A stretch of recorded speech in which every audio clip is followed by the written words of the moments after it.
So I'm back at the villa. It's Sunday night and thought I'd best give you a bit of an update as to why there wasn't a video yesterday. I said I'd do a video on Saturday, I didn't, and what's gone on today.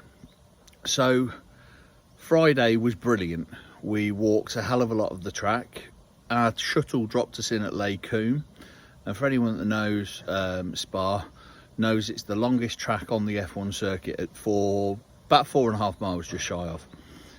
But the big thing with Spa is the elevation changes. From the top of the track to the bottom of the track that is downhill is over 250 metres change in elevation. So where we came in at Lake Combe, we found that our grandstand that we had tickets for the weekend at, which was Silver 6, was at the bottom of the track. So we walked down, must have walked a good 9 kilometres in the track, getting down to the grandstand, finding the seats and stuff.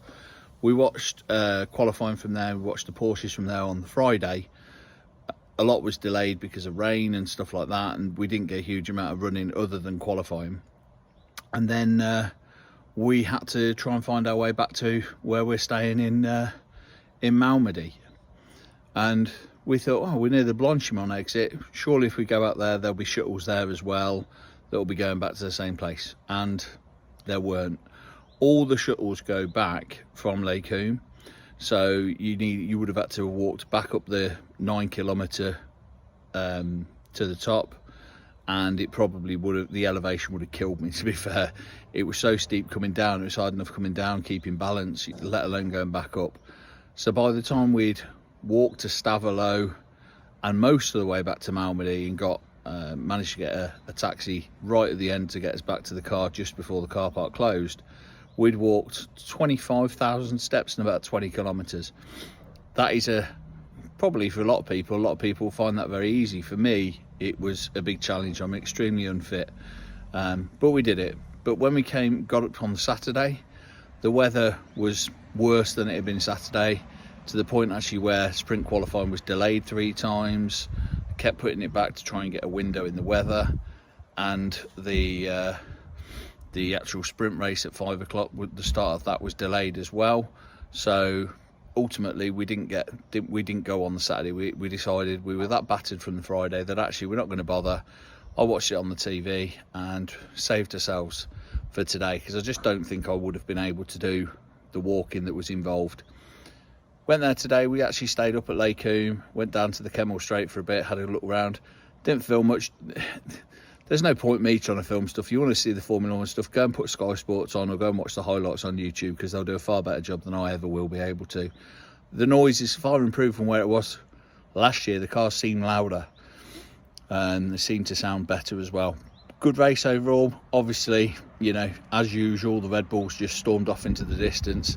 I can't understand the difference in pace between Perez and Verstappen.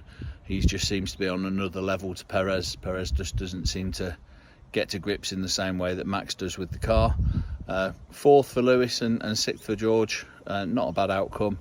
Alonso in 5th as well, so the Astons are still in and around the mix. Not a great day for Norris and McLaren, but a great experience. Would I do Belgium again? Yeah, I will at some point. Probably sit in a different part of the circuit, probably sit down in Eau Rouge, somewhere like that. But also there's so many other tracks I want to go to. Cher just mentioned about Singapore, which would be a good one to go to. I'd like to go to Monza in Italy, and again I'd do that as a road trip as well, just because I'd like to drive around Italy. But that's why there wasn't a video yesterday. This is today's. It's just a talking head video, just me explaining why there wasn't a video. Tomorrow we drive from Malmedy to Freiburg im Bragos, I think it's pronounced, something like that in German. We have got to find somewhere to get the vignette, the emissions sticker for the car. We ordered it through the post, and guess what? Arrived the day we got the tunnel and we were already down in Folkestone, so there was no way of getting that. Apparently you can get that from car dealers, and you need that to travel on the motorways in Germany. So we'll be looking for that tomorrow. I've got a nice hotel booked for tomorrow night in Freiburg, with a pool and somewhere else to relax for the night. Then we're going to Vegas in Switzerland on Tuesday at Lake Lucerne, which should hopefully be a nice picturesque place to relax before we sort of start heading to Munich and up to Prague for the end of the week. So I will hopefully have another video to update tomorrow as to where we've gone, what the roads have been like, any that you should take on, and yeah, speak to you all on the next one.